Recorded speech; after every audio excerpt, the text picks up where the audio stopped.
My name is Samuel Moore. I'm the head of tax at Thornton. Thornton is a mid-tier audit firm, and we've been in operation for the last 34 years. Among the services we specialize in is audit and tax advisory, and we serve basically all the segments of the market in this country. It's interesting to note how people look forward towards the budget, but things have changed over the years. You'll realize that budgets nowadays are more of a statement issued by the cabinet secretary, where he just come and releases figures which he had already released to Parliament for discussion and approval. But one thing I would like to say is that we should not be scared of the figures which come during the budget. Whether he comes up with a budget of 3 trillion or 4 trillion, the fact is, do we even have the funds to manage the budget? So budget is just a game of numbers, which will not be a problem.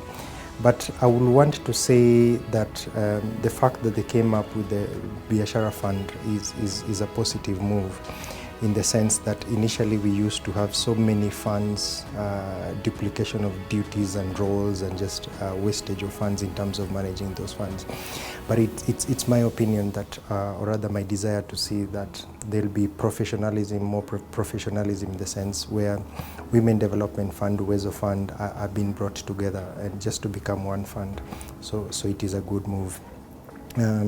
Secondly, the fact that corporation tax and VAT were not adjusted is also a good move. I don't think the economy is ripe for such adjustments, despite economists saying that our rates are still low in the market. But just remember, the economy is a bit gloomy, and it was a good move from his side.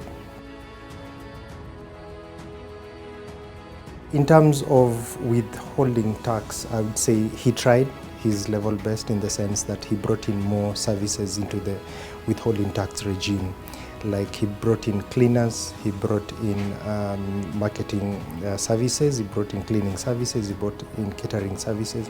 What the cabinet secretary was trying to do is to ensure these small-scale businesses, which have been operating probably from home or informal sector, once you deduct the withholding tax from them when they offer you a service, automatically they'll be supposed to declare their income and pay their fair share of taxes. So it's all about bringing equality into the business environment.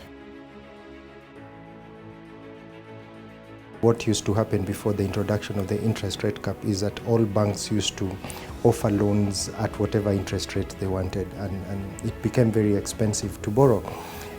From a business perspective, it was to the advantage of bank, and also another advantage individuals or SMEs had is that they had a wide variety of availability of funds. But when the interest rate was introduced, then the banks or rather they decided to focus more on lending to the government, where there was an assurance of returns. And they scaled down borrowing, or rather lending, to SMEs and individuals. So the removal of the interest rate cap will work to the advantage of SMEs and also to the advantage of individuals who have an appetite of borrowing, because there will be available of funds going forward. First of all, if you look at the Maputo Declaration we had from 2003, all EU countries agreed that 10% of their budget will go towards agriculture and 15% will go towards health. But how much was funded in the Big Four is much below that. So first of all, it tells you that as a country, we've forgotten about Maputo Declaration, and we tend to focus on what we have. Agriculture was not funded sufficiently, in the sense that even the subsidies given to farmers was decreased from 4.3 billion to around 2 billion shillings, and which is a good thing to me, in the sense that if you look at who are the greatest beneficiaries of these subsidies, is not the farmers directly, but the intermediaries who are actually coming in between the farmer and the government. Looking at the Big Four, our own president has been very vocal about the national housing.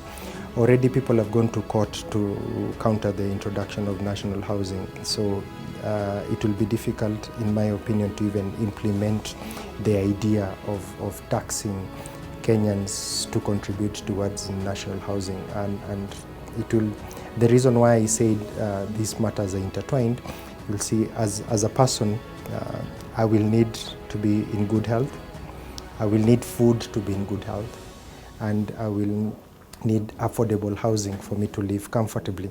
When you look at manufacturing, the most unfortunate thing is that this is an import-fed country. So we are not able to even promote the few industries which we have. Instead, we are allowing them to shut down.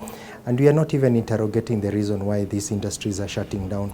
Instead, we should come up with modalities, we should come up with incentives to the existing industries which are operating.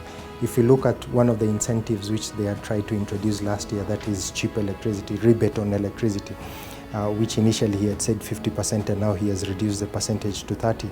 It has taken a full year for the regulation to be agreed upon between the Ministry of Energy and the Ministry of Industrialization. So there is no need of coming up with an incentive and then implementation of the incentive becomes a bit of a challenge to the government in terms of agreeing how it should be done. So it might not be a reality because there is a lot of resistance. People are going to court, and even whatever measures are being introduced, already we've seen a few people threatening to go to court to block the implementation of the same.